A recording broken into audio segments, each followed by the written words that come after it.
In a world starved of resources, a single bottle of water could buy you the service of a beautiful woman. But our main character? He's living a life of luxury in this hellscape. Food and supplies are the least of his worries, all because he acquired the infinite supply system. While others fight desperately to survive, he's just casually completing quests for more loot. His goal, to build the strongest faction in this fallen world. Turns out, when he woke up, he'd been thrown into a real-life apocalyptic game. The zombies here are savage. One look, and they attack. One bite, and you become one of them. To them, humans are just food. But our hero has his system.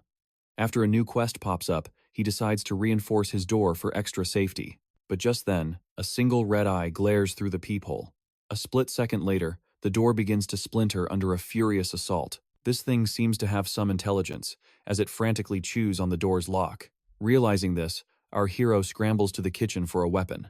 But the kitchen is ridiculously clean, not a single knife in sight. Left with no other options, he grabs the only thing available, a wooden rolling pin. He steels himself for battle. The moment the zombie bursts through the door, the main character lunges forward, rolling pin in hand. He swings with all his might, crashing it against the zombie's skull. But unexpectedly, the makeshift weapon shatters on impact. Cracks spread from the doorframe across the wall. The enraged zombie lunges forward, ready to tear him limb from limb. Just as its gaping maw is about to clamp down on our hero, a sudden ringing pierces the air. It's the alarm clock on the nightstand. The zombie freezes mid-attack, its head snapping towards the sound. Right then, a system notification appears. Exchange 10 apocalypse coins for a hint. But seeing as our protagonist is broke as a joke, the system decides to grant him one freebie. He doesn't hesitate, survival comes first. He quickly opens the hint. Option 1. Fight the zombie to the death. That's obviously a suicide mission. Option 2. Escape while the zombie is distracted. Not a chance. The world outside is crawling with the undead. Option 3. Hide in the corner of the wardrobe. Seeing this, he immediately starts cursing. The corner of the wardrobe? What the hell is that? Another hint pops up. Option 4. Ignore the danger and find a weapon to kill the zombie.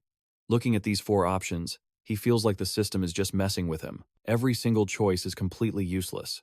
As he's internally cursing this trashy system, he notices the zombie has started gnawing on the alarm clock. With time running out, he picks the 4th option, deciding to bet everything on one last gamble. The system points out a pair of sharp scissors under a table. He grabs them, leaps into the air, and plunges them deep into the zombie's skull. The zombie lets out an unholy shriek and violently throws the main character to the side.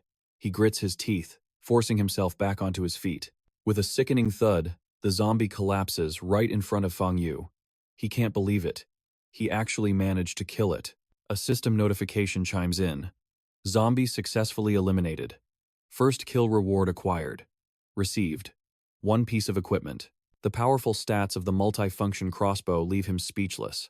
This thing doesn't just have infinite ammunition, it even has a homing feature. While he's still celebrating his awesome new toy, the zombie's corpse dissolves into a flash of blue light. In its place, a loaf of bread materializes. The system explains that in this game, only game-generated supplies are usable, and the only way to get food is to kill more zombies.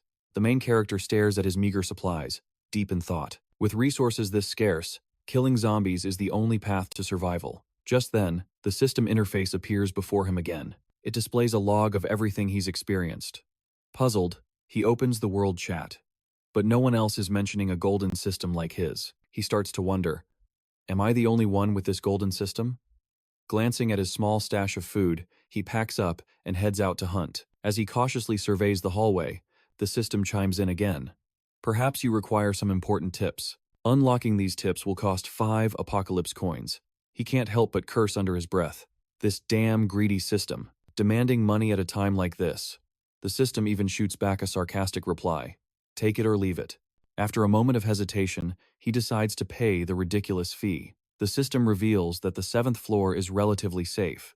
Just 2 elderly zombies reside there. The 6th floor, however, is extremely dangerous. A zombie version of Coach Jim with a shredded six-pack is there. The 4th and 5th floors are completely clear. Not a single zombie, not even a living soul. But as he heads down to the 6th floor anyway, the door to the room next to him suddenly bursts open. It's the zombie Coach Jim. Its eyes narrow as it stares intently at our hero. Oh crap, don't tell me it's into me, but that's not quite it. Its gaze is locked onto the main character's rear end. It turns out, it's a gay zombie. It lets out a roar and charges straight for Feng Yu. He quickly dodges the attack, whips out his new weapon, and fires a bolt right at the zombie. The gay zombie collapses, dissolving into a pile of food and coins. Just as our hero is feeling smug about earning 2 apocalypse coins, the coins are immediately sucked away by the system. He furiously smashes his fist against the interface. What kind of trash system is this? Why would you steal my money? But he quickly pushes his anger aside. The most important things right now are food and supplies. He decides to brave the hordes ahead. The streets are swarming with them. A perfect place to test his theory. He hurled a water bottle into the distance. The clattering sound instantly drew the attention of every zombie nearby. The undead horde charged forward in a frenzy. Without a second thought, he unleashed his crossbow, taking them down. Once inside the supermarket, he tossed a bucket of pig's blood he'd prepared earlier. The scent of blood sent the zombies into a craze, swarming our main character. He fired off 2 bolts. The undead dropped instantly. It seemed our hero's theory was correct.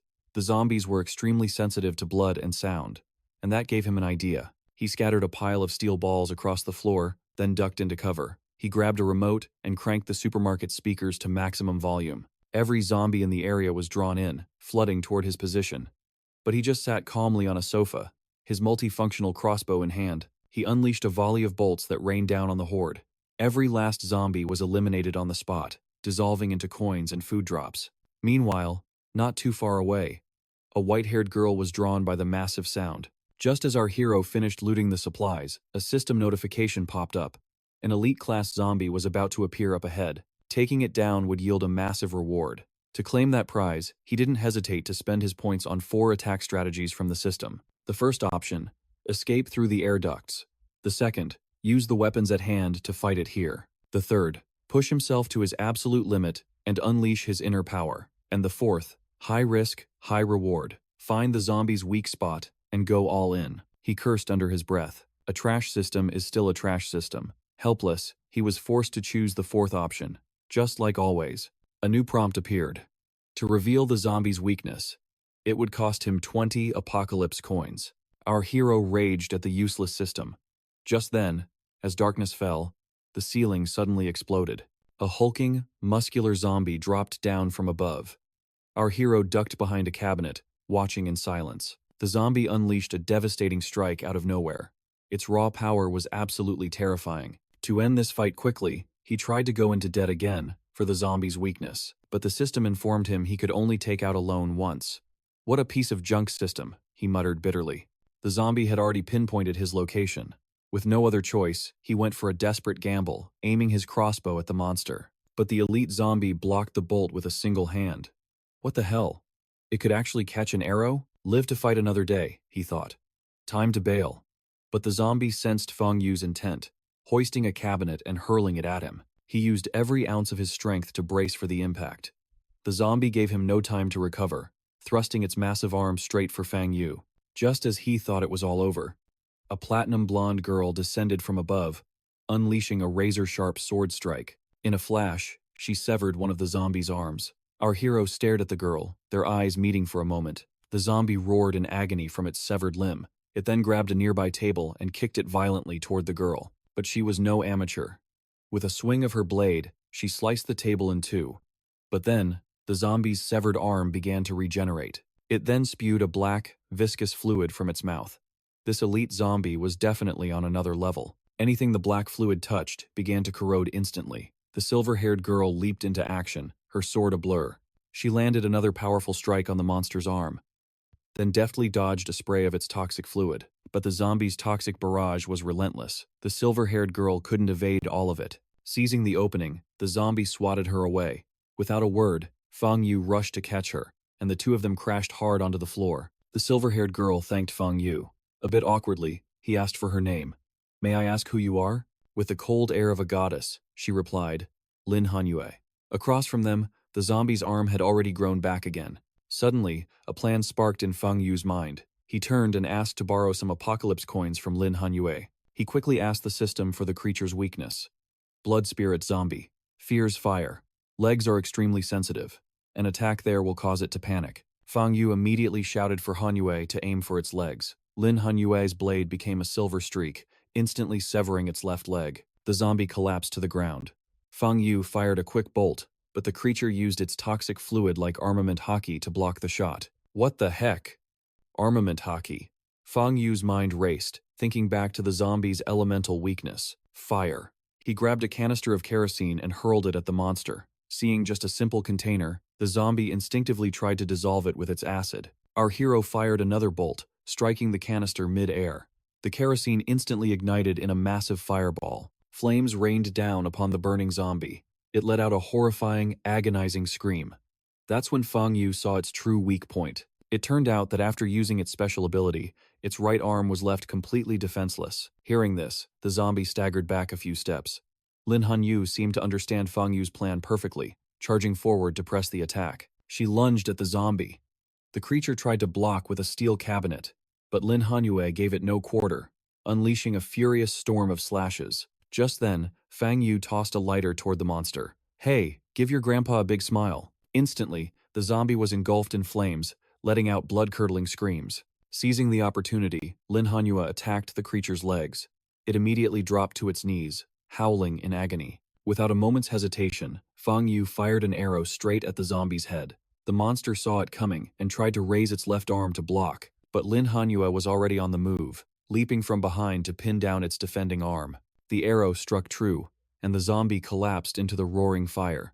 Finally, the threat was neutralized. Lin Hanyu sheathed her weapon, ready to leave. Seeing this, Fang Yu awkwardly asked for her contact information. He kindly warned her about an elite zombie lurking outside, suggesting she stay the night. Though skeptical, Lin Hanyue agreed to his proposal. He then led her to a resting area. His plan was to invite her to form a survival team, even offering her 3 days' worth of food. But she flatly refused to team up with him. "Can I just buy your food with money?" After seeing Lin Hanyue off, he stumbled upon a strange card. It was a skill card called Bomb King. Just by touching an object, he could turn it into a bomb, which could then be detonated with a mental command. This skill was ridiculously overpowered. He grabbed a bar of soap to test it, activating the Bomb King skill, focusing his will to detonate the bomb. The soap he threw exploded with the force of a military-grade explosive. But after using the skill, he felt a wave of dizziness. It seemed this ability consumed a massive amount of spirit power. Just then, his system watch flashed red. A notification appeared. Player has completed 50% of the mission. A new chapter of the game begins. What? A new chapter? Current progress, 10%. As the game expanded, the system explained further. The apocalyptic world contains countless doomsday instances, and each one is ruled by a boss. By defeating the boss, a player could claim the instance as their own, effectively gaining a personal shelter. To survive, he knew he had to secure his own shelter, but first, he needed to upgrade his crossbow. He was just short 1 rune core. So, the main character posted an offer on the World Channel's marketplace, a 3-day supply of drinking water for a single rune core. In this world, water was an incredibly rare resource. Some people would do anything to get their hands on it. Soon, our main character traded 4 days' worth of supplies for the rune core he needed.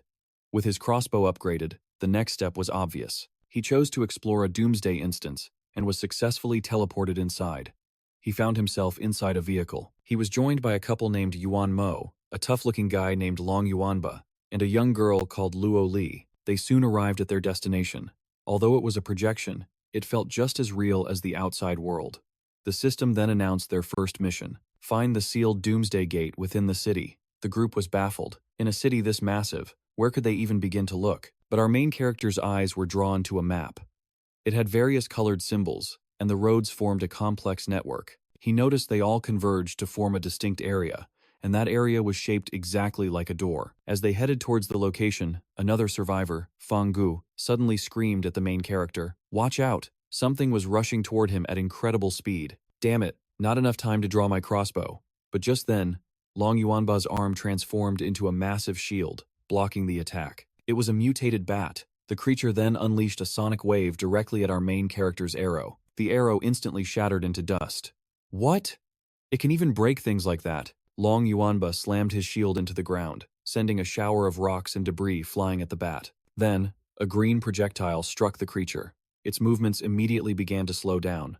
Seizing the moment, our main character fired another arrow. The bat was instantly turned into a loaf of bread. It turned out the slowing effect was from Fang Gu's slingshot. Its sluggish ability slowed a target's thoughts for 3 seconds. At that moment, little Luo Li crouched down, crying. She just wanted to find some food in this apocalypse.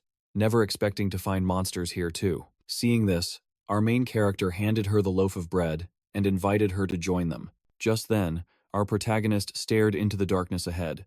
Looks like more trouble has arrived. The others looked confusedly in the same direction. Where?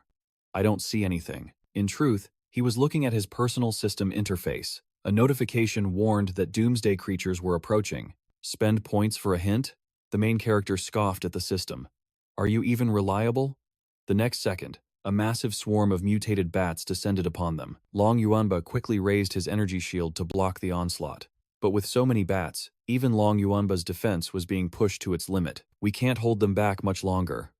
Yu screams for Fang to reinforce Long's position. Fang fires his slingshot toward the swarm of bats, but this time, the creatures manage to dodge the attack. Yu appears behind the bats in a flash, using his gear to scale the wall and attack them from above. With a mighty roar, Long unleashes his full power, slamming one of the bats directly into the wall. Just then, little Nu stares in horror at a bat right in front of her. Yu fires his crossbow, but the bolt is simply too slow. He's not going to make it. Suddenly, the ground beneath them cracks open, with Nu standing right at the center of the fissure. In the next moment, both she and Yu plummet into the dark abyss. He desperately grabs onto the edge of the crack, only to see a golden system window appear. It turns out, the monster they just killed was a special variant. Because they didn't hit its core, it activated a final skill, Scorched Earth, which simultaneously created a teleportation circle. Instantly, a portal appears under everyone's feet. When Yu opens his eyes again, he finds little Nu right in front of him. Just as Yu was wondering why there were no special prompts for this new area, a horde of long-tailed apocalyptic monkeys appeared. Yu hastily fires his crossbow, only to see one of the monkeys leap into the air, easily dodging the attack. This is bad. They're intelligent creatures, which means big trouble. The monkeys then immediately charge toward little Nu. The color drains from Nu's face as she lets out a blood-curdling scream. Help me. She cowers on the ground, squeezing her eyes shut and crying for help. As the monster monkeys leap to attack, a shout from Yu at the last second makes Nu freeze in place. He dives in like a hero, saving the damsel, kicking the mutated monkey far into the distance. The flying monster crashes into another monkey behind it. The two monsters tumble into the wall together in a heap.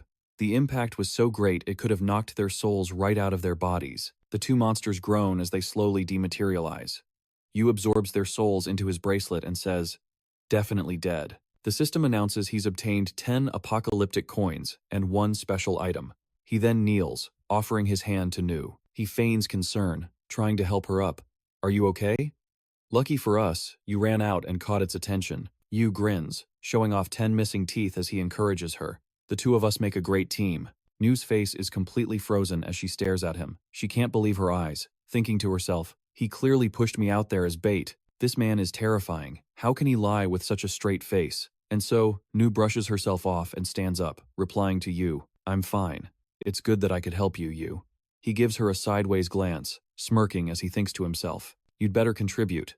A freeloader has no right to leech off my success. Then, Yu coldly tosses a piece of bread to Nu and says, eat something, you deserve it. She timidly accepts the bread and water and says, thank you. The two of them then sit 2 meters apart, eating their bread in silence. Suddenly, Nu notices a floating object in Yu's hand. Chewing loudly, she says, that's the thing the monkeys just dropped. Information about the item materializes from his bracelet. It is Seal Key Fragment number 1. It's related to the seal on the Gate of Apocalypse, a common consumable item. Collecting all 3 will form a master key. Nu excitedly points out that this is the key needed for the apocalyptic seal door, looking at the item's description. As long as we find all 3 keys, we can seal the Gate of Apocalypse. But where could the other keys be? But then her voice drops, and she says sorrowfully, there are no markers around here. Where do we even go to find the Apocalypse Gate? Hearing this, Yu gives her a hint. Where in this city do you think the most monsters are gathered? Nu nods in understanding. Right. Our mission is to seal the Apocalypse Gate. Those apocalyptic creatures must be spreading outward, with the gate as their epicenter. As she says this, she finally puts it all together. She concludes with excitement. So, we just need to follow the trail of these monsters back to their source, and we can find the location of the Apocalypse Gate. He turns to leave but doesn't forget to glance back at Nu and offer a rare compliment. You're pretty smart. She sees Yu walking away without a second thought for her, and she reaches out, calling, wait for me. Yu is surprised by Nu's cry. He immediately turns back to see her clutching her ankle, her face twisted in pain. Nu had unfortunately fallen, leaving a large gash on her ankle. But she quickly scrambles to her feet and waves her hand. I'm fine. It's just bleeding a little. Already holding gauze, decides he's going to bandage it for her anyway. Nu blushes, awkwardly refusing. You don't need to help me. But no matter how much she protests, he roughly pushes her down. Then, Yu quickly pulls off Nu's shoe and tosses it aside. As he wraps the bandage, he explains his reasoning. Besides, this is just a projection. There's no need for disinfectant. We probably don't have to worry about the wound getting infected. Nu is embarrassed, wanting to thank him but unable to find the words. But Yu just stands up indifferently and walks away, urging her to hurry. Are we leaving or not? Let's move it. Xiaoru sighed, wondering if she'd ever met a main character this infuriating, and so, she was forced to hobble along on her bandaged leg. A moment later, they passed by an old bus stop. Xiaoru's eyes landed on a map posted on the shelter wall. It's the same map as before, she exclaimed.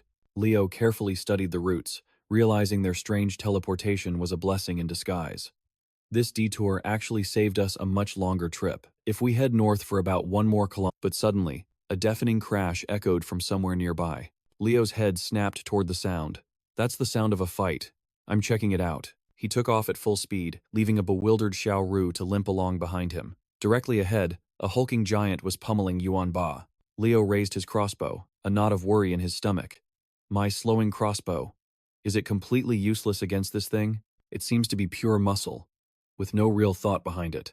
He fired a bolt straight at the massive creature. To his shock, it snatched the projectile out of the air. With a simple squeeze, it snapped the bolt in two. Yuan Ba turned, his face lighting up with relief. Ah, Wu, you're here! The monster let out a furious roar. It charged straight for our hero. Leo fired bolt after bolt, but they were utterly ineffective. The beast swung a fist the size of a boulder at his head. But just in time, Yuan Ba leaped in front of him, shield raised. Straining with all his might, he blocked the monster's devastating blow with his golden shield, using the brief moment to report to Leo. We found a door over here. The giant creature stared them down, its eyes burning with rage. Yuan Ba continued. Just as we were about to go in, this thing appeared out of nowhere and blocked our path. Leo fired another bolt, carefully watching the monster's reaction. He realized that even under attack, its body never moved far from the entrance. The monster simply stood its ground, swatting his arrows away like flies. A smirk crossed Leo's face. Excellent. A monster this powerful guarding a door means there's an incredible reward waiting inside. His gaze then fell on Yuan Ba, who was already injured. Then he looked over at Gudu and Jimo, who were completely unharmed. Without warning, Leo tossed his crossbow to Yuan Ba. Yuan Ba, catch. His friend deftly caught the weapon. That's my personal crossbow, he explained. Just pull the trigger, and it'll automatically track the target. With this, you can attack and defend at the same time. Yuan Ba held the shield and the new weapon, replying, Thanks for this, but aren't you afraid? Before he could finish, Leo cut him off. Not a chance. You're covered in wounds, he continued, but they're perfectly fine. I trust you. Leo's eyes then shifted to the building behind the monster, his mind racing. As for me, if this beast is so desperate to keep us out of that building, then what we need must be inside. Seizing an opening while the monster was distracted, he made a mad dash for the building, putting his faith in Yuan Ba. I have to get in there. Yuan Ba, buy me some time. With a final push, Leo vaulted through the doorway. The monster roared, turning to chase him down. The blonde-haired man nearby tried to intercept it, but only managed to enrage the beast further as it turned its assault on him. Inside, Leo froze for a second, stunned by the space behind the door. A flashlight beam suddenly shot out from the watch on his wrist. He was astonished, surrounded by monsters outside. Yet there wasn't a single one in here. The light landed on a door thick with dust. He muttered in confusion. There's nothing special here. Where's the real entrance? Leo twisted the handle, but it wouldn't budge. Finding it locked, he reared back and kicked it with all his might. He paused. Another steel door. I doubt even Yuan Ba could smash through this. The system panel materialized, offering 4 reliable hints for his current situation, for the price of 5 apocalypse coins. With time running out and everyone's lives on the line, he didn't hesitate for a second and accepted the trade. The hints appeared instantly, but the first 2 were enough to make our hero roar in frustration. Is the secret treasure of the 40 thieves behind this door?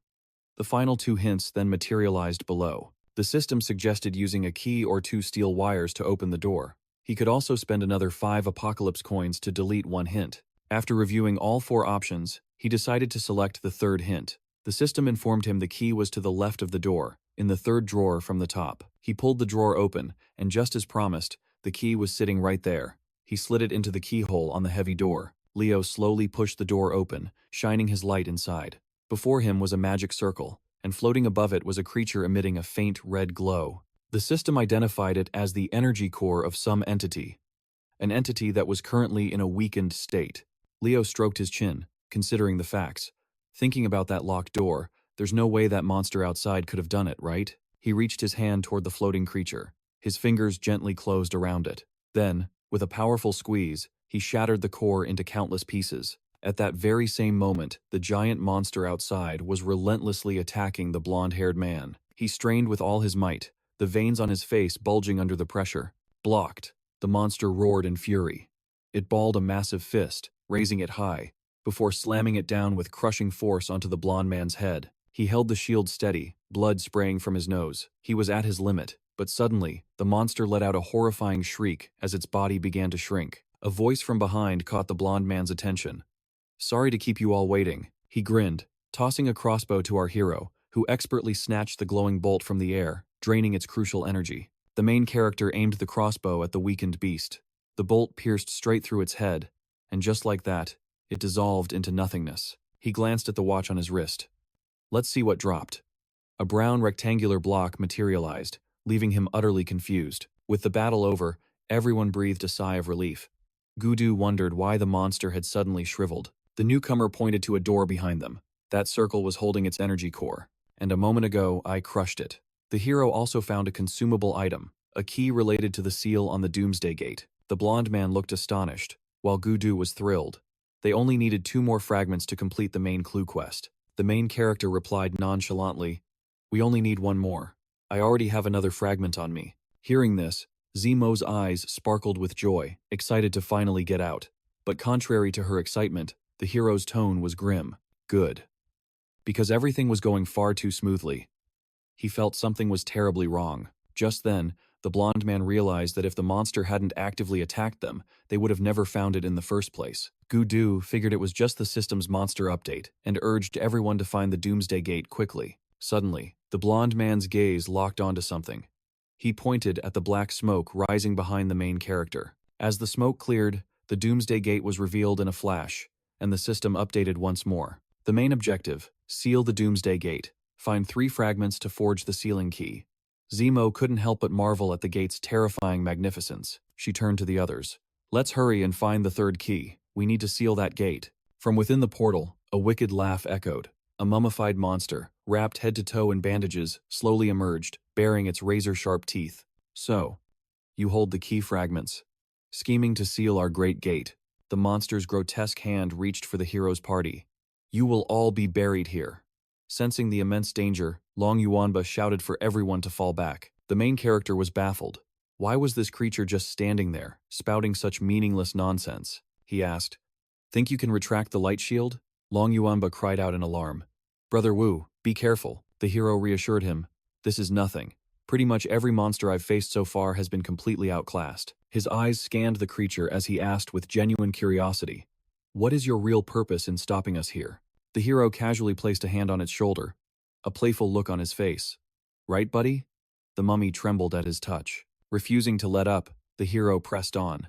The mummy flew into a rage, lunging to kill him as it unleashed a wave of fire at everyone present. Screams of terror filled the air as the others cowered in fear.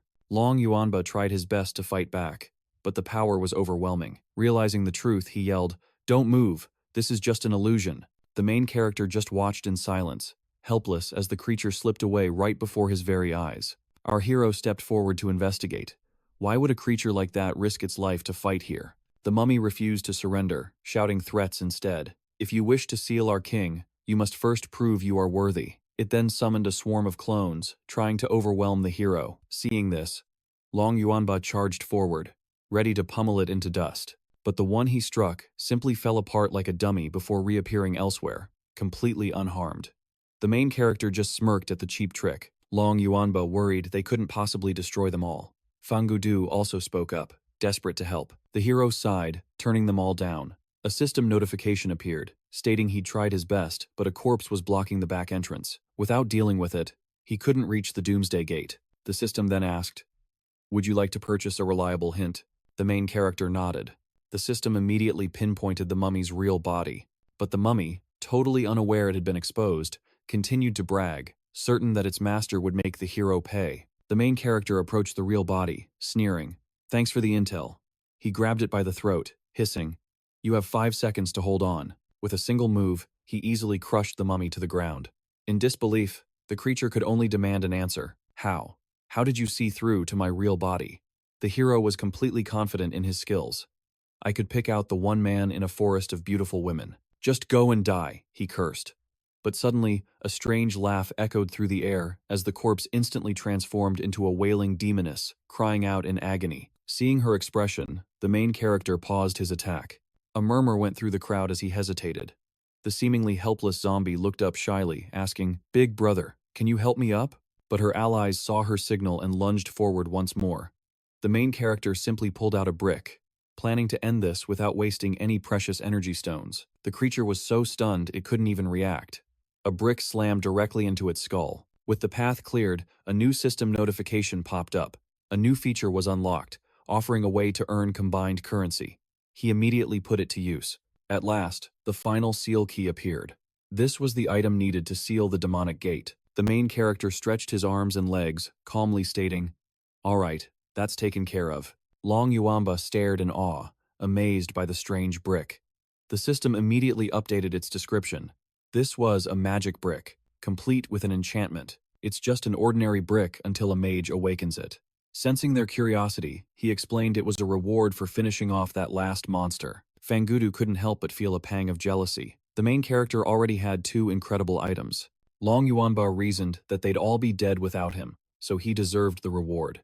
Gu Xiaoro then urged, "Since you have the key, you should seal the demonic gate quickly." Fangudu agreed, hurrying everyone to get moving.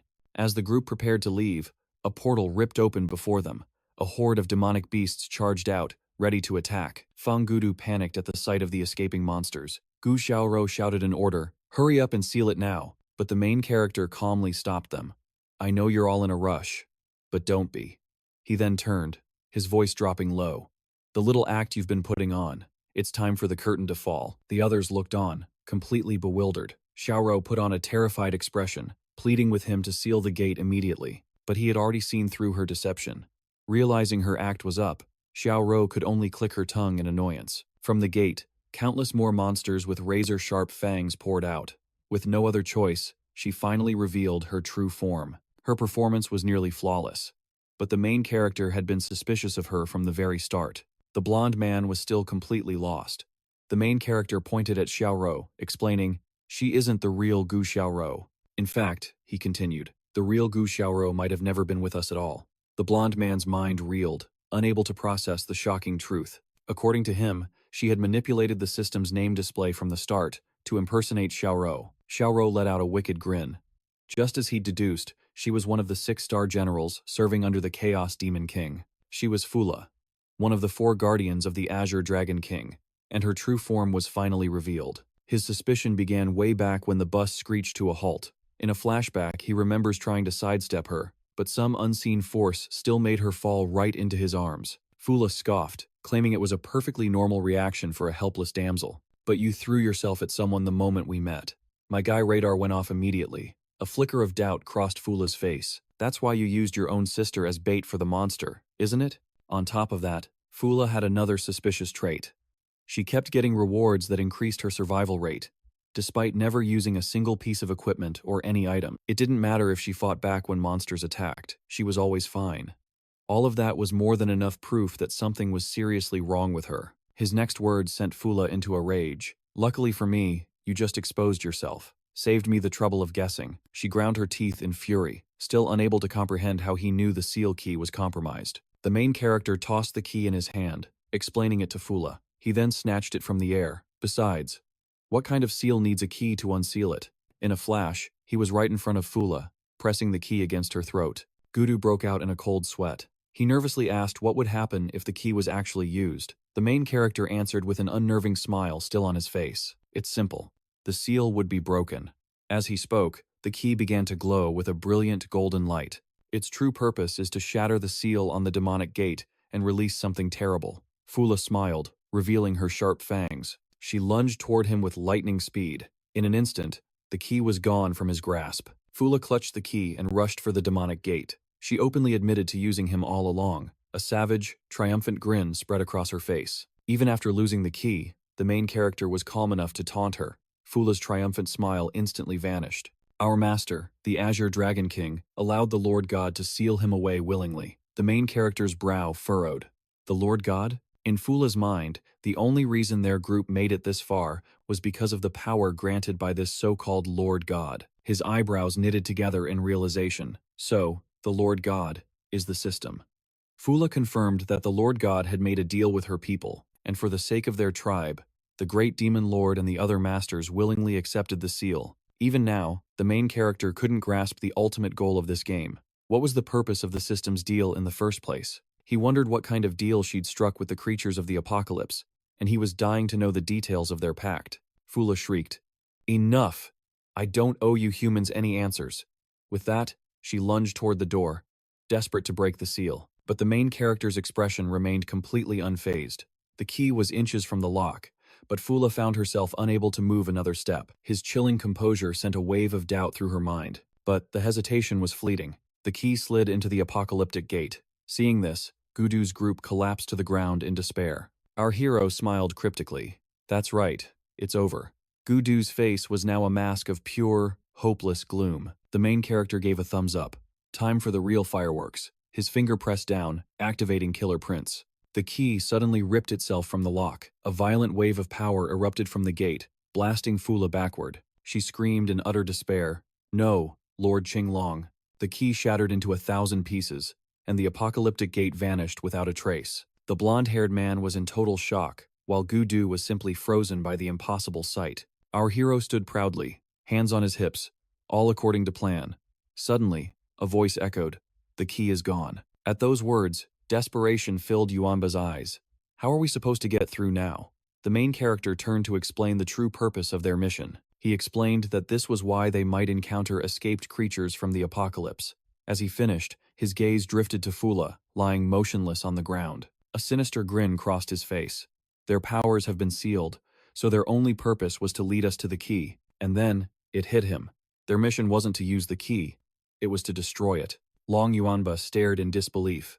Just doing that counts as completing the mission? To confirm his point, our hero immediately grabbed her by the hair and yanked her upwards. The next second, he brought his face inches from Fula's, his entire body radiating a chilling killing intent as he ordered her to answer him. In his other hand, a sharp rock appeared, a clear threat. Terrified, she gave in and told him everything. Random players appear in the apocalypse, and their mission is to kill every last one of them to restore their sealed power. He pressed on. What was your deal with the system? Fula struggled to answer. The deal was, but she stopped mid-sentence, her body tensing up. He yelled in alarm. Don't tell me! A system notification appeared. Mission complete, preparing to teleport. Just then, a rift in space opened, and something reached out, aiming directly for Fula. Without warning, it unleashed a blast of power, straight at the two of them. Our hero was instantly thrown back. Fula was captured and dragged away, disappearing into the mysterious portal. He could only watch helplessly, unable to react, as Fula's voice echoed back. Outworlder, next time, I will have my revenge. Her voice was filled with a hatred that chilled him to the bone. As things returned to normal, all players received a notification. Teleportation in 60 seconds. Players can choose to depart manually. Seeing the message, the other couple immediately vanished, thanking our hero profusely as they disappeared. In a flash, they were gone, as if they had never been there at all. Long Yuanba also turned with a grin, asking to add the main character as a friend, who of course instantly agreed. A new name immediately appeared on his system panel, Long Yuanba. Suddenly, our hero's vision went completely black, and his entire body became paralyzed. In his subconscious, he was surrounded by nothing but a mysterious, pitch-black void. Just then, the system panel flared to life. Apocalypse exploration complete. S-rank evaluation. He could choose one of 3 bonus rewards. In addition to the base reward, 50 Apocalypse coins, 1 energy core, 1 power stone, 3 bags of bread, and 3 bottles of mineral water. Seeing 3 blue cards floating before his eyes, he knew these were the bonus rewards. Without hesitation, he decided to claim his S-rank prize. Next, the system notified him that he could spend 15 Apocalypse coins to see the contents of the cards before choosing. He immediately agreed. The cards revealed their contents, 2 items and 1 passive skill. This passive skill was named Skull Crusher. The skill could create a shockwave. It had a 30% chance to deal double damage and a 10% chance to stun. After a moment's thought, he chose the skill. Immediately after, our hero's consciousness began to fade. When he awoke, he found himself back in the place where he had disappeared. Looking down from the building, he saw that the apocalypse had been updated with a whole new horde of zombies. Just then, a video call came in from Long Yuanba.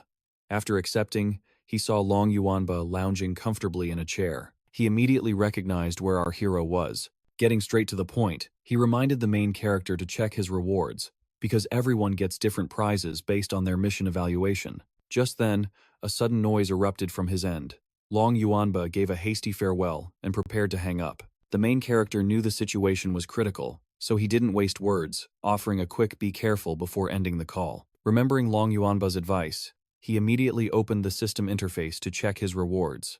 Instantly, a piece of perfect-grade Nebula sea iron and a small vial materialized in his hands. The main character's eyes lit up with excitement. He'd been hoping for this Nebula iron for ages, and to get a perfect quality one was a dream come true. After calming himself, his attention shifted to the other item, the vial. The system panel displayed a notification. It was a blood-replenishing potion, capable of restoring injuries. After confirming the items, he joyfully stored them in his inventory and decided to check on the progress of the other players. The moment he opened the forums, a hot search topic blasted his screen. A young man in black had discovered the zombies' weakness, blasted a heroic anthem, and single-handedly fought hundreds of zombies in a... Reading this, our hero felt a strange sense of familiarity. In disbelief, he immediately clicked on the post. A video loaded, showing him battling the zombie horde. He wondered when on earth he'd been secretly recorded. The main character scrolled further down and saw a player with the nickname CHUAN had also figured out the zombie's weak point. He stroked his chin, impressed by this person's analytical skills. The scene cuts to a room where Fang Gudu is also watching the viral video of the battle. He couldn't help but immediately start bragging that he knew the main character, and was even carried by him through a mission. Just as he hit send, a comment popped up, questioning how he could possibly know such a legendary player. Seeing that comment, he instantly flew into a rage and posted a candid photo he had taken of the main character's back. But he didn't stop there. He continued, revealing the main character's name was Wu, and that he now called him his big brother. The moment his comment went live, the forum exploded as people instantly recognized the name, followed by a tidal wave of praise. But in that critical moment, he felt his watch vibrate with an urgent alert. It was a video call. To his complete surprise, the caller was Lin Hanyue. He excitedly accepted. The screen flickered, revealing a girl with a pale, utterly exhausted expression. Hanyue's voice on the other end was a mere whisper. Wu. Seeing her frail condition through the system interface, the main character was flooded with worry. Hanyue struggled to explain that she was at number 20 on the street. Seeing her ghostly pale face, he asked if she was injured. Cold sweat was already trickling down her cheek. There's a monster here. I can't handle it. And I have to protect my mother. He wondered why Hanyue would call him for help. She fell silent for a moment, her gaze dropping. You're the only person I know. The main character just gave a soft hum. In truth, he had his own reasons for finding Hanyue anyway. The memory of her saving him during the zombie battle replayed in his mind like a film. The zombie, with razor-sharp claws lunging at him. He could sense the aura of a kindred spirit on Hanyue, giving him even more reason to help her. Both of them were lone wolves who didn't need a team, but they both craved to meet a true equal. He tried to reassure Hanyue. Wait for me. I'm coming right now. The houses in her neighborhood made him realize the stark difference between the rich and the poor. He stood before a house with huge, glass-paned windows. He wondered what kind of beast could leave Hanyue in such a state. Could it be an elite-class monster? The system offered a glimpse into future events, asking if he wanted to spend 2 apocalypse coins for 4 hints. He felt like the system was trying to scam him. Judging by the house's exterior, the monster's destructive power couldn't be that high. The main character stroked his chin, concluding that Hanyue must be trapped inside one of the rooms. He pushed the door open, and light from outside flooded the dark interior. He reached for the light switch and flicked it down, but the lights didn't react at all. The door behind him slammed shut. Instead of being afraid, the main character just smiled. No need to be cautious anymore. He rushed inside to find Hanyue. The main character searched the entire first floor, but saw no sign of her. He shone his light on the staircase to the second floor, and then suddenly froze. Hanyue's sword was plunged deep into the floorboards. Next to it lay a severed hand, still dripping with fresh blood. The main character grabbed the sword, pulling it free. He continued to scan the area, searching for Hanyue. A sound from up ahead caught his attention. Hanyue's slender figure appeared right before his eyes. She clutched a wound on her stomach, her voice barely a whisper. "Wu, you're finally here." As soon as she finished the sentence, she collapsed. The main character rushed to catch her, his voice filled with concern. Hanyue's body was covered in wounds. He asked her where the monster was. Hanyue struggled to speak. "It hasn't left. It's still in this room." Suddenly, her eyes widened in terror. Seeing the monster right behind him, Hanyue screamed as he quickly laid her down.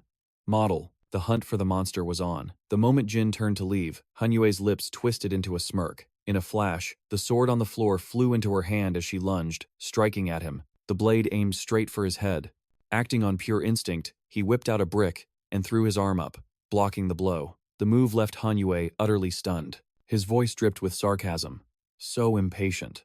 Couldn't you at least pretend a little longer to get some key info out of me?" Jin knocked the sword away. Hanyue feigned shock, pretending she had no idea how he'd seen through her act. Jin's hand clamped around the monster's neck, the one wearing Hanyue's face. Its skin began to melt, dripping down like liquid. Jin watched in silence as the creature revealed its true form. His hand was now clutching a glob of purple slime. As the item in his other hand burst into flames, he thrust the flaming item at the monster. He knew from the start it wasn't her. The body was all wrong. The purple ooze slipped through Jin's fingers. The monster scrambled to escape, darting away in an instant. Jin stood with a hand on his hip, watching it flee as he casually retrieved the sword. He stood there, muttering to himself, completely unaware of a figure approaching from behind.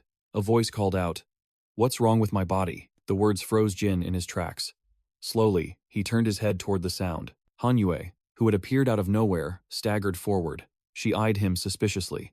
"What did you just say to that thing?" Before answering, Jin's brazen gaze roamed over her, making absolutely sure this was the real Hanyue. He cleared his throat and told her he was just disciplining the monster. Then, Jin handed the sword back to Hanyue. Just then, Hanyue turned, motioning for Jin to follow.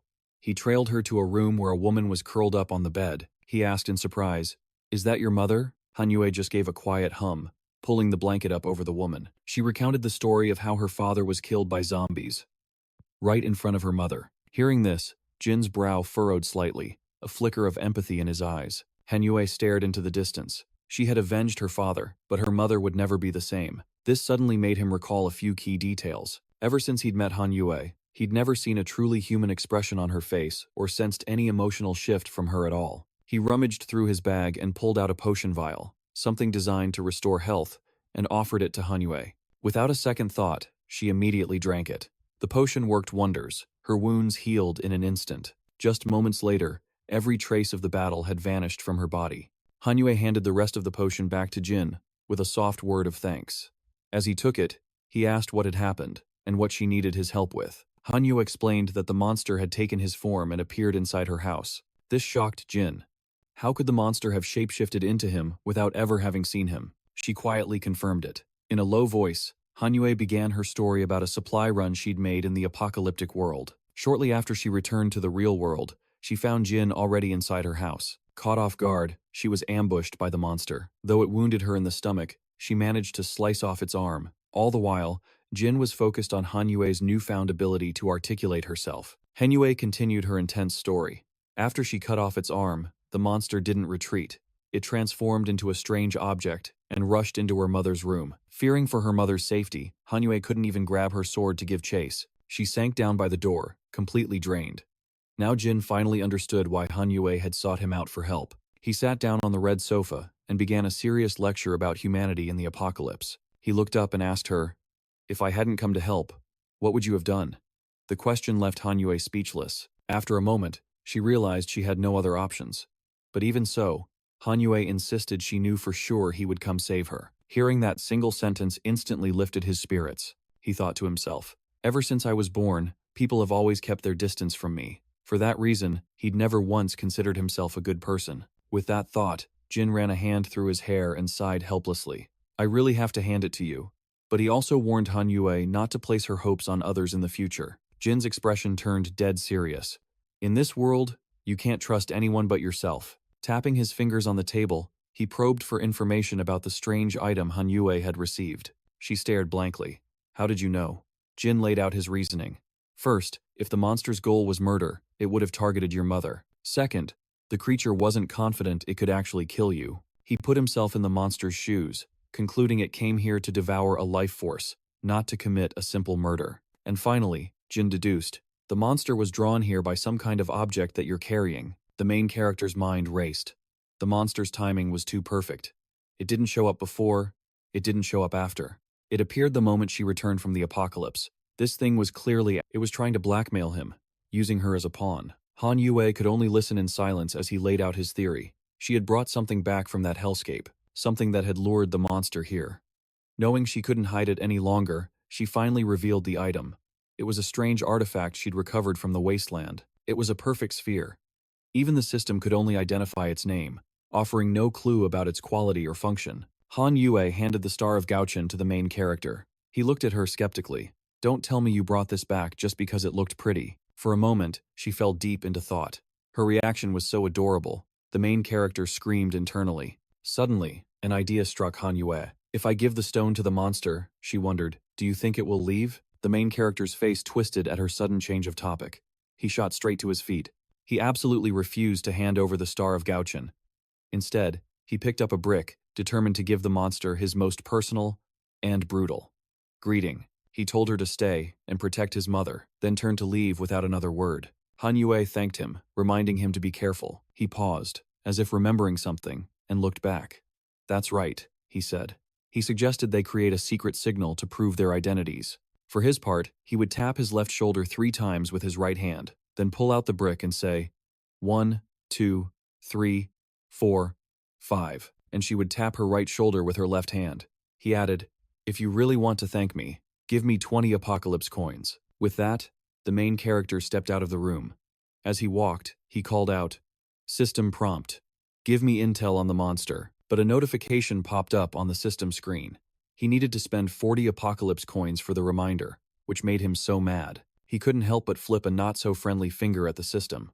The screen changed again, 20 coins for basic intelligence. But for 40 coins, he could learn its weakness. The main character hesitated, weighing his options. He asked again, how many coins to find the monster's location? The system informed him it would cost 20 apocalypse coins for its current whereabouts. He made his choice, spending the 20 coins. He then looked up at the ceiling. Looks like the bastard scurried up to the 3rd floor. The main character switched on his flashlight and cautiously made his way upstairs. Staring at the luxurious room, he was amazed. He guessed this must be the landlord's suite. Still, a wave of regret washed over him. In this new era, everything in here was basically worthless on the trading market. Shaking his head, he continued his search. He checked the surrounding rooms. At the first one, he nonchalantly called out, not here, but then he quickly slipped inside. Hiding behind a coat rack, the main character silently watched for any movement. He saw nothing but the slight trembling of a wall clock. Suddenly, the clock let out a sigh of relief and muttered a curse. So this was Mo Ying. It had just transformed back into its original shape. It was feeling overconfident in its new abilities. It strolled around casually, thinking its pursuer wasn't very thorough. Compared to hiding, maybe I should. Suddenly, the main character's voice cut through the silence. Maybe you should what? The creature nearly jumped out of its skin. Its soul practically left its body. The main character stepped closer, a grin on his face, shining the flashlight directly under his chin like a ghost story. Found you! Mo Ying shrieked in terror. A ghost! Before it could escape again, he grabbed onto one of its spikes. With his other hand, the main character quickly slammed a bucket over it. The monster roared in fury. You dare trap the great Lord Mo Ying! Let me out! Now that it was completely subdued, he asked with amusement. So, your name is Mo Ying? Just as I thought. Once you take a solid form, you can't liquefy again for a short period. The main character picked up a knife, analyzing a piece of Mo Ying he'd already cut off. And if you're forced to harden your body like this, your combat power is severely limited. He sat down casually on the bucket. Otherwise, you wouldn't have needed to hide. You would have just charged in and killed us both. All right, now that you're trapped, here's how this goes. I ask a question. You give an answer. Fearing it might not cooperate, the main character added a threat. If you don't, I'll chop you into tiny pieces and feed you to the fish. Mo Ying screamed with rage. Let's see whose stomach is stronger. Seeing its defiance, He reminded it in a cold voice. You think you have a choice? Remember that arm you lost? Guess what I've been doing with it? Mo Ying asked cautiously. What? What did you do? The main character began to describe it in detail. Just a little experiment. Then came the verbal torture, mentioning things like hardening it with fire, freezing it into a liquid with ice, slicing it with sharp weapons, and softening it with electric shocks. Hearing this, the creature trembled and stuttered. How can a normal person even think of so many cruel punishments? Oh, I'm not done, the main character said, stomping on the bucket. Besides all that, I also discovered something extremely interesting. He continued, every time your body transforms, you have to wait exactly 2 minutes to recover. During that time, no matter what you try, it's useless. It's like you're frozen until the timer runs out. At that moment, the expression on Mo Ying's face screamed, I'm so screwed. But the main character kept going. Except in your liquid state. If you're hit with intense fire then, your body will solidify instantly, and you'll still have to wait 2 minutes to recover. He spoke with absolute confidence. Right now, you have no right to make any demands of me. The terms. Seeing its silence, the main character held the severed piece over the flames. Mo Ying's body hardened in defiance as it issued a challenge. So you know my weakness. And what of it? That arrogant tone ignited his rage. The main character tossed the smoldering piece back, retorting, why don't you find out? The second I open this barrel, you'll be engulfed in fire. Let's see you escape without turning to liquid. He then kicked the barrel hard. And in the next 2 minutes, I'll be slicing you apart, piece by piece. At last, the creature relented. If I answer your questions, will you let me go? The main character's reply was ice cold. That depends on your performance. At the same time, the discarded piece of flesh was slowly crawling towards the door. Mo Ying silently focused all its will on controlling the decoy. He stomped furiously on the barrel. Hey, don't think playing dead is going to fool me. The main character threatened again. I suggest you make a decision. Fast. I'm about to light you up. However, when he threw open the lid, the barrel was empty. A voice echoed from outside the room. Did you really think you could catch me? I'm done playing with you. Farewell. And with that, the door slammed shut. The main character cursed under his breath and rushed to the exit, but the door wouldn't budge. Only then did he remember this thing had a stealth skill he'd overlooked. While he frantically searched for an escape route, he never noticed Mo Ying, now a patch of slime clinging to the side of the bucket. It sneered silently, mocking his pathetic efforts. Mo Ying praised its own genius before slipping from the container to make its escape. It thought to itself, normally, a separated spike like that would lose its activity almost instantly. Luckily, that moron heated my body, forcibly extending its active state for another 2 minutes. With its brilliant bait-and-switch, the creature successfully escaped through a window. Mo Ying reveled in its own god-tier stealth abilities. It stretched its body down to the second floor. The seal on the door would last for 2 minutes. Next, if I can't win with brute force, I'll have to win with my wits. Once inside the house, it began to transform, ready to retrieve the treasure. At Han Yue's room, a sudden knock echoed through the hall. On high alert, she grabbed her sword and went to investigate. Han Yue cautiously turned the doorknob. The door swung open to reveal the main character, who anxiously asked where Mo Ying was. Hearing this, Han Yue's expression became thoughtful. She paused for a moment before replying, nowhere. Han Yue then asked, did you lose it again? The main character frowned. Yeah, I let it get away. He explained he had rushed back, worried the creature might use his appearance to deceive her. As he tried to step inside, Han Yue suddenly held out her arm, blocking him. She stared him down, and only then did he remember he needed to prove his identity. Without another word, the main character struck an adorable meow meow pose. Then, he pulled out a brick. He held it up as proof. Is this good enough? I'm not that little shadow creature. Let me in so we can talk. Han Yue stared intently at the brick. Finally, she stepped aside and announced, all right, come in.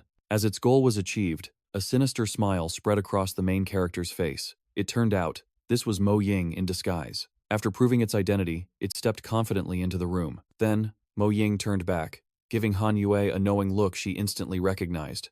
In response, Han Yue struck the cute meow meow pose, their secret signal. Mo Ying smirked inwardly, incredibly proud of itself for eavesdropping on their code. With that settled, it suggested they leave this place together. The proposal seemed to confuse her. Mo Ying quickly changed its tone, covering its tracks.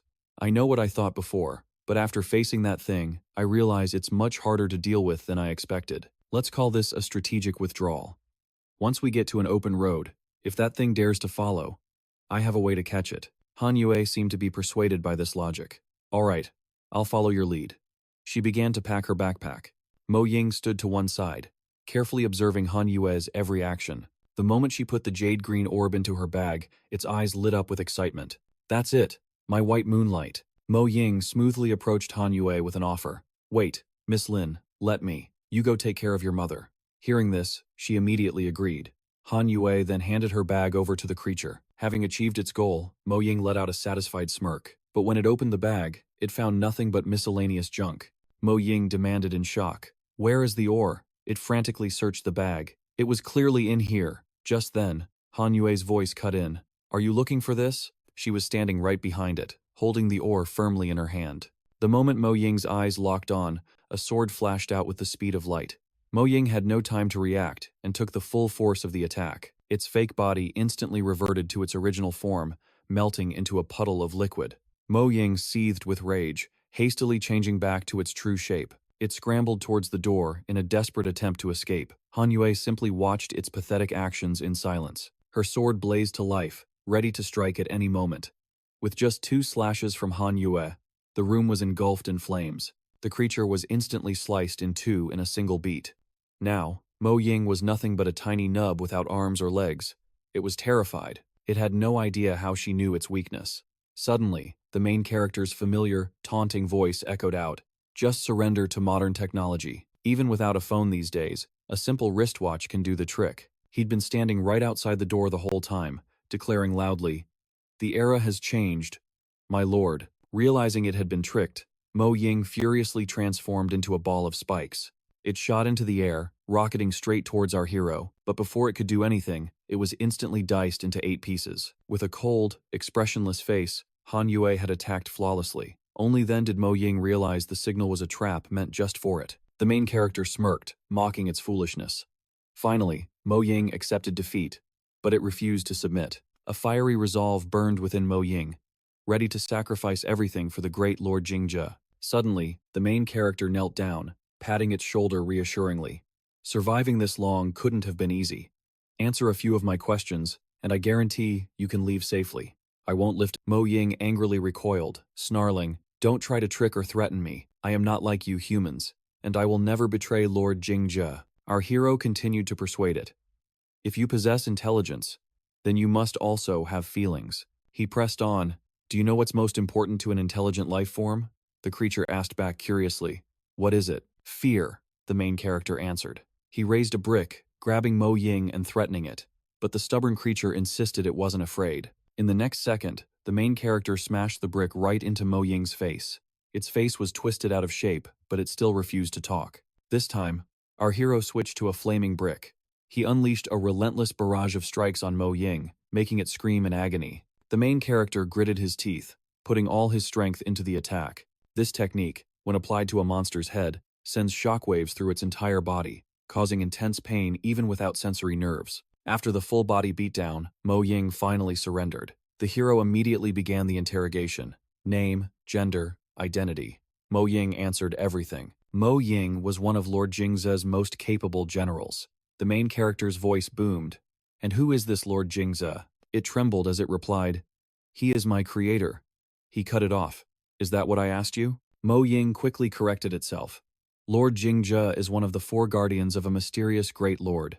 Before being sealed by the God Lord, he used the last of his strength to create me and grant." The main character pressed on. "The 4 guardians? The God Lord? Who are the 4 guardians? Is Lord Qinglong one of them? Who is this God Lord you speak of? And why was Lord Jingzhe sealed?" The creature cried out in frustration. "How do you know more than I do?" Without a word, our hero raised the brick again. Mo Ying shrieked in terror. "I was only just created. All I know is that the great lords made a pact with the God Lord, agreeing to be sealed, and I was born to break that seal." Hearing this, he snarled. He stood up, scolding it. "Useless trash." In his mind, he thought, whether it's Fu Luo or Mo Ying, they're both connected to the God Lord. But it seems Fu Luo knows more of the details. Now the main character asked, "Where did you come from?" "The Mo Jing?" It stammered. "If I tell you, you'll let me go, right?" Instead of answering, he just raised the brick with a look that said, "I'm about to send you to your ancestors." Mo Ying obediently answered, "I used the Fu Yi talisman, given by Lord Jingzhe, to enter this other world. The creatures out there are all from the lower levels of the Mo Jing. the hero continued. So you're the otherworldly traveler. If I wanted to go to the Mojing, how would I do it? It replied, you'd need a high-grade item to pierce through space-time. The realms out there have thin, flawed barriers that could collapse in an instant, he thought to himself. According to the system, players who want to enter the Mojing with their physical body must use an abyssal talisman. What happened after you all were sealed? Mo Ying answered, 3 years ago, that woman stole something from Lord Jingzhe. 1 year ago, he created me and gave me the Fu Yi talisman to get it back. The main character thought, puzzled. She only entered a few hours ago, but according to this thing, it's been 3 years. From this, he drew a conclusion. Time flows differently between the two worlds. With the interrogation finished, our hero turned to leave and ordered, it has no more value. Send it to the afterlife. It quickly begged, Big brother, let me follow you and serve you. The main character sneered, a bottom-feeding traitor. Mo Ying hastily promised, don't worry, I can sign a contract. I'll become your slave. Our hero refused to take Mo Ying in, worrying that having it around would ruin his cool image. Seeing it wouldn't be accepted as a follower, Mo Ying took out a precious treasure and offered it to the main character. What it presented was a blueprint it had stolen from some other creatures, thinking it might be useful to him. Seeing it, our hero turned to ask Lin Han for her opinion. She reluctantly agreed. Once he had his teammates' approval, he took the blueprint from Mo Ying's hands. After accepting it, he opened it to inspect it. At the same time, the system displayed the necessary information. The blueprint was called Water Purifier Crafting Blueprint, with a perfect quality. Its function was that after learning it, one could acquire the method to build a water purification machine. After a single use, the blueprint would disappear. It also came with a note. To create 1 cup of water, you need 1 cup of air, a bit of solar energy, and 1 energy stone. He finished reading the very useful recipe. Using the blueprint, a brilliant plan ignited in his mind to profit from the bone-dry dungeon. But even with such a useful schematic, Kai refused to accept it as a disciple. Seeing this, Mo Ying's form flared with indignation, demanding justice for itself. Witnessing its sincerity, Kai silently agreed to let Mo Ying join the team, but only if it offered a proper, binding contract. Hearing this, Mo Ying was overcome with emotion, promising that once the contract was sealed and it became his summon, it would never betray Kai and would follow his every command. Despite its words, Kai wasn't fully convinced. He turned to Lin Han for her opinion. She answered frankly, stating that while Mo Ying had malicious intent, it never succeeded because he had captured it. Therefore, following Kai's judgment was the best course of action. With Lin Han approval, he slammed his fist down, declaring he would punish Mo Ying, which made the little creature jump in fright. But after enjoying the prank, Kai reversed his tone, finally offering to let it join the team. With its spot secured, Mo Ying let out a sigh of relief. Its tense form relaxing, it slowly condensed itself into the shape of a flute. Moments later, the system window appeared, displaying the contract between Kai and Mo Ying. True to his word, he tapped the agree button. The contract was sealed. In an instant, Kai received the summoning bone whistle from Mo Ying. The system then displayed the function to summon Mo Ying to fight by his side. The description also included a note, explaining why it was so desperate to form a contract with him. After reading everything, Kai still found it hard to believe. He decided to test it out. He raised the whistle to his lips and blew. The moment he did, a purple illusion materialized before him. Mo Ying began to return to its original form, struggling out of the purple void. As he held the whistle, the system displayed Mo Ying's full stats once more. Kai looked at the mountain of information and scoffed at how redundant the whistle seemed. But somehow, Mo Ying seemed to understand his thoughts.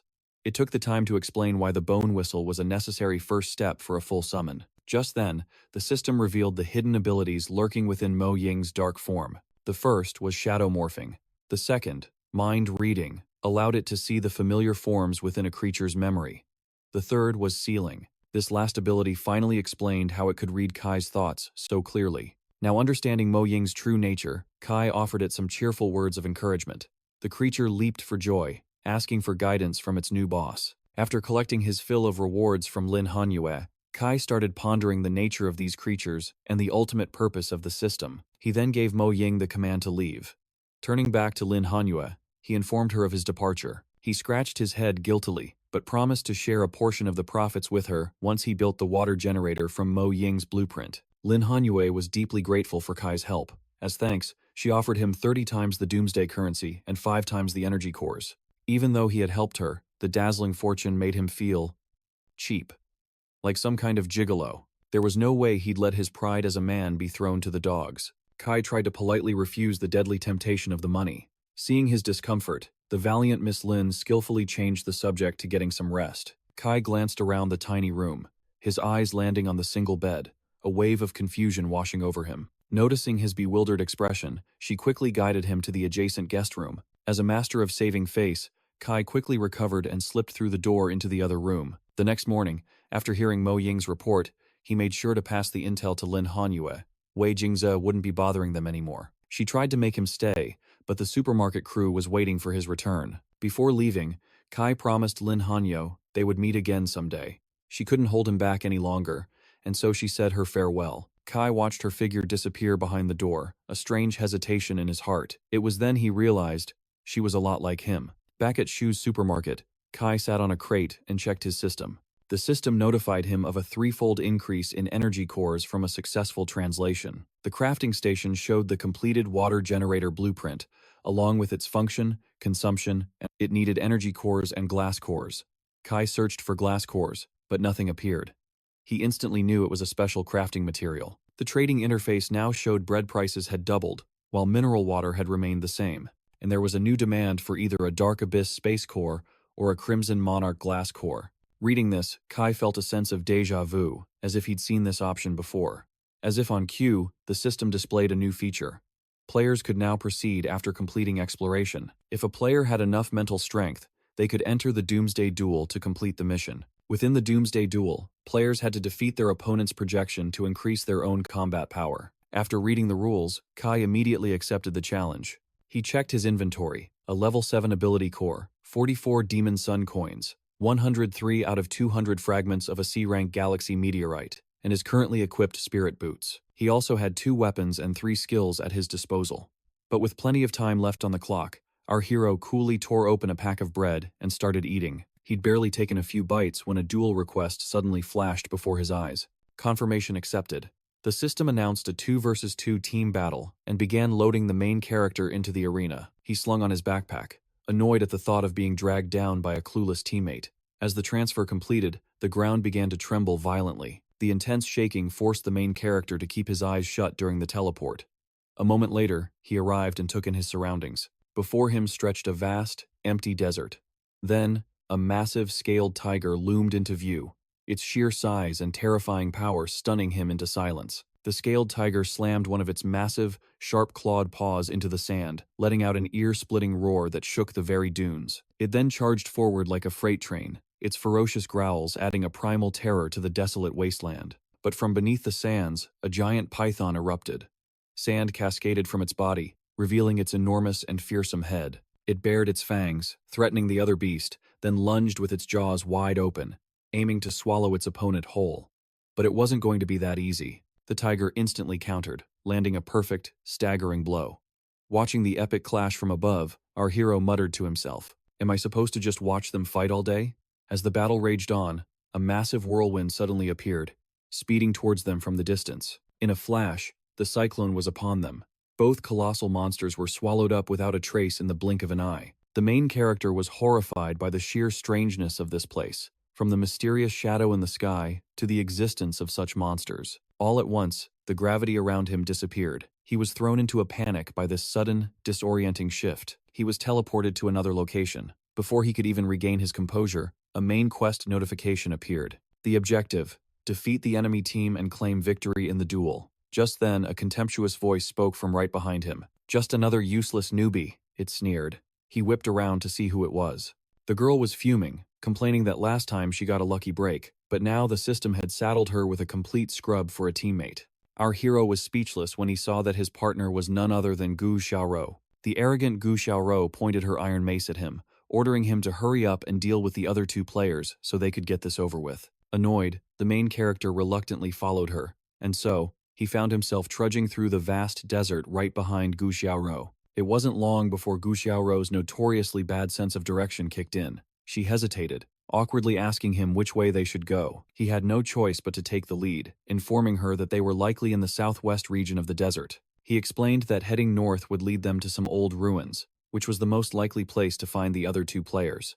Gu Xiaorou was baffled at how he could be so sure of their location. So the main character decided to have some fun, boasting that he had mentally divided the entire desert into hundreds of sectors, memorizing the largest ruin in each one. It's simple, really. He puffed out his chest, glowing with an aura of pure genius. Surely you've heard of peak-level pathfinding, he continued, lying through his teeth.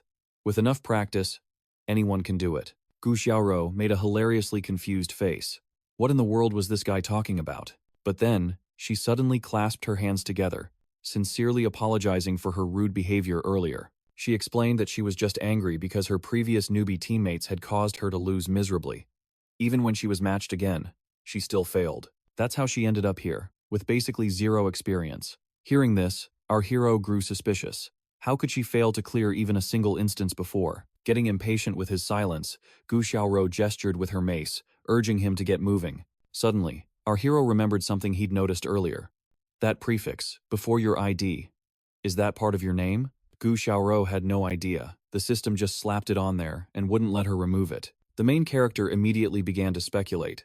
Perhaps it was some kind of hidden function, maybe one with a special effect? Just then, Gu Xiaoro asked again where their opponents were. He confirmed that the enemy players were heading straight for them. She was confused how he could possibly know that. Faced with her question, he had to tell the truth. The system marks the dual location for all participants. Hearing this, Gu Xiaoro stomped her foot, her face turning red with anger. Then what was all that nonsense you were spouting earlier? She yelled. You could have just said to follow the arrow on the map. Our hero simply struck a sophisticated pose, replying that such a method was unrefined. Suddenly, they heard a powerful gust of wind, and he quickly signaled for silence. Gu Xiaoro also sensed their approach. In the distance, two figures began to emerge from the swirling sandstorm. A scar-faced man named Xiao Yu scornfully asked his partner, Tianheng, what if they decide to just run away? But Tianheng simply fanned himself, confident they wouldn't flee, and even if they did, it would only be to their advantage. With that, he came to a stop. Tianheng let out a soft sigh of satisfaction. He saw the two of them standing right there, just as he'd predicted, earning him praise for his brilliant foresight. The main character watched them approach. The matching IDs were a dead giveaway. These two were friends. He realized something was off. How could a random matchmaking system pair two people who already knew each other? Suddenly, the matchmaking system felt more like a joke than some MOBA game. He had to ask again about Gu Xiaoro's chances of winning, but she refused to believe her opponent was that strong, slamming her massive iron mace into the sand with a defiant thud. Brimming with confidence, she radiated an aura that screamed she was ready to crush him, even though her plain gear paled in comparison to her weapon. Xiao Yu burst out laughing, telling Tianheng it was the funniest joke he'd ever heard. Tianheng immediately urged him to put her in her place, but he held back. With two swords in hand, Xiao Yu figured a small fry like her was an easy solo job. Before he could even make a move, Gu Xiaoro was already above him. She dove down in a furious assault, but he reacted instantly, parrying the full-force blow she aimed at his head. The iron mace trembled violently against the resistance. Gu Xiaoro's jaw dropped in disbelief. She'd used all her strength in a surprise attack, and it still wasn't enough. Xiao Yu immediately countered, denying he ever said her chest was flat, before turning to Tianheng in utter amazement. Holy cow, are all girls this strong nowadays? He had no idea how she twisted his words into him saying she had poor development. He shot back furiously. Who asked you? Gu Xiaoro cut him off with another attack, calling him bald. Xiao Yu yelled back in frustration. I obviously have hair. How am I bald? Watching from the sidelines, Tianheng secretly praised Gu Xiaoro's tactic of playing dumb, but these petty tricks were nothing to Xiao Yu. Suddenly, he remembered there was someone else. Tianheng quickly shouted, where did he go? When did he disappear? Xiaoro stood proudly, taunting her opponent. In contrast, Xiao Yu's face showed no fear at all. He instantly charged forward with a challenge. All right then, let's see what you've got. And yet, his sword strike was easily blocked by her. Xiao Yu's brow furrowed for a moment, clearly underestimating the seemingly innocent girl. He then swung his two great swords directly at Xiao Ro. For a split second she was stunned, but her reflexes kicked in, and she managed to parry a fatal blow. He instantly spotted an opening and smirked, landing a swift kick right in Xiao Ro's stomach. She was sent flying back dozens of meters. The powerful impact kicked up a massive cloud of dust, completely obscuring everyone's vision. Through the haze, a lone figure could be seen struggling to get back on its feet. As the dust settled, it revealed a battered and bruised Xiao Ro, panting heavily. Seeing this, Xiao Yu gloated. One more strike left. Then, he vaulted into the air, launching himself straight towards her. But Xiao Ro didn't flinch. A plan had already formed in her mind. So, you like to attack from above, huh? Seizing the perfect moment, she launched her counterattack. A critical blow landed squarely on his abdomen, making Xiao Yu scream in agony. She laughed with satisfaction. Don't you know that attacking from above is a privilege reserved for short people? Suddenly, a system window appeared, announcing a title skill, Unleash Fury. It boosted her damage, with the effect lasting for 15 minutes. But as the timer ended, every last bit of Xiaorou's stamina was drained, and she collapsed to the ground. Her body was completely spent, but she managed to rasp out, "Serves you right, for insulting my body." Xiao Yu was blasted far away. The impact created an earth-shattering boom. He struggled, his whole body trembling, but a look of satisfaction crept onto his face, just as Tianheng had predicted. She could now feel a sense of dread. Her own skill could easily demolish elite-level zombies. Could it be that he has a defensive skill that nullifies critical damage? From a distance, a smug grin spread across Tianheng's face. It was all part of Xiao Yu's plan, to bait her into using her ultimate skill. Only now did she notice the defensive treasure he was wearing, just as the system described. It was the warrior's protective vest, capable of reducing the power of an opponent's attack by 90%. Xiao Yu turned and taunted her. "You probably can't use that skill twice in a row, can you? Well then, it's my turn." With that, Xiao Yu shot forward like a bullet. He spun in midair, challenging her once more. "Taste my dance of 1,000 blades." In an instant, Gu Xiaorou was completely overwhelmed. She fell limply to the ground, letting out groans of agony. Xiao Yu slowly approached her and spoke calmly. "The pain will be reduced by 50%. In this moment, the Reaper's scythe was hanging right over Gu Xiaorou's neck. Just as his blade swung down, another object instantly appeared and blocked it. From a distance, a figure emerged from the swirling dust. "I told you not to be so reckless." Tianheng recognized him at a single glance. So, his disheveled appearance was a deliberate act to make them mistake him for an ordinary player. But Tianheng remained confident. Xiao Yu's power alone was more than enough to take down both of them. Gu Xiaorou dragged her heavy feet toward the main character. She looked back, her mind racing. The only way to win was to team up with Fang Yu. Xiao Yu, however, was still underestimating them, mocking that the two of them stood no chance against him alone. She gripped her weapon tightly, her eyes radiating killing intent as she activated Overhead Bludgeon. The system description appeared. A skill that enhances top-down attacks, with the condition that the user must shout loudly. With a final roar, the mace grew to a colossal size.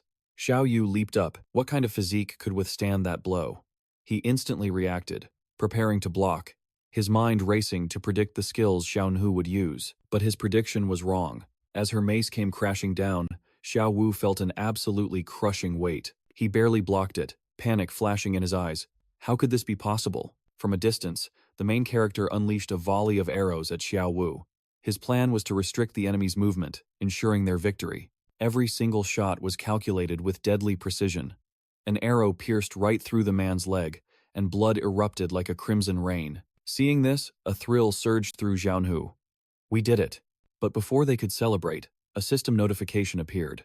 Victory against opponent achieved, 0 out of 2. She reacted instantly. Did it want them to land another blow? The main character was utterly baffled. Why didn't Yuan Wu dodge that attack? And why did that guy, Tianheng, look so calm? Suddenly, a horrifying realization hit him. What if one of his skills was activated by taking damage? He immediately spun around and screamed at Xiaohu, "Get away from him! He took that hit on purpose." He desperately fired another barrage at Xiao Wu, but it was like throwing pebbles against a mountain. Xiao Wu easily swatted the arrows out of the air. The man was now immensely stronger, surrounded by a swirling aura of raw power. He spoke slowly. Too late. The system sent an urgent alert. Run. Xiao Wu's skill was unrivaled, allowing him to heal all his injuries and convert them into power for 3 minutes. The cooldown was 12 hours. A sinister grin spread across Xiao Wu's face.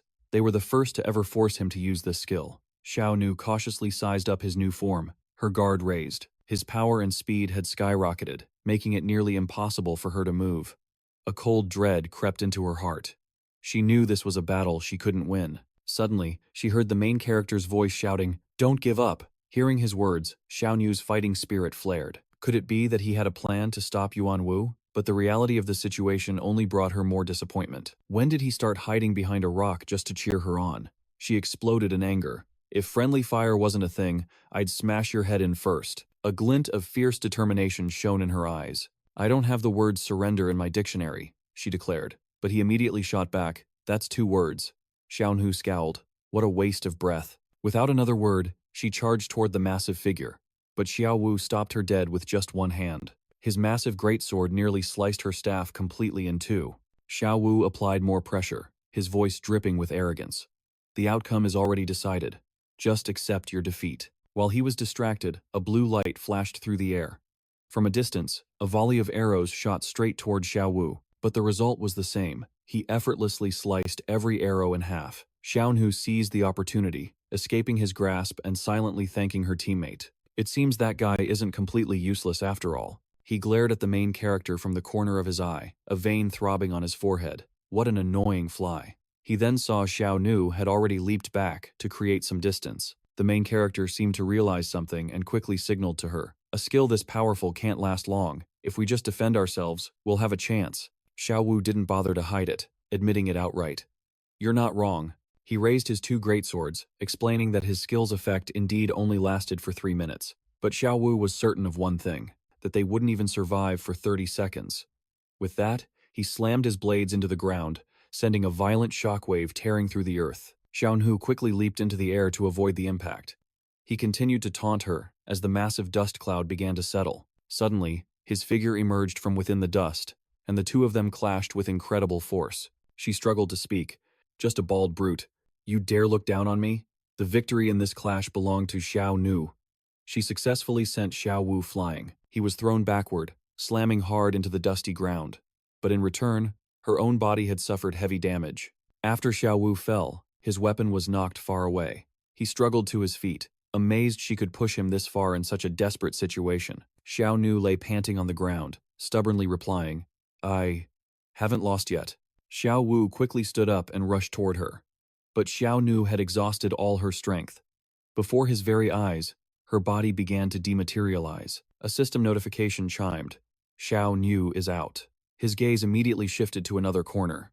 In a cold voice he said, "Now, it's just you." The main character instantly realized this beast of a man was charging right for him. Without hesitation, he fired an arrow. It flew straight and true toward Xiao Wu, but the result didn't change. He easily sliced it in 2 with a single strike. Xiao Wu gloated. "Found you." A relentless barrage of arrows flew toward him, as if this constant assault could finally land a hit. And yet, Xiao Wu managed to cut down every single one. But his smug expression faded when he noticed something strange. Somehow, 2 arrows were now embedded deep in his leg. Elsewhere, Tianheng's eyes lit up with excitement.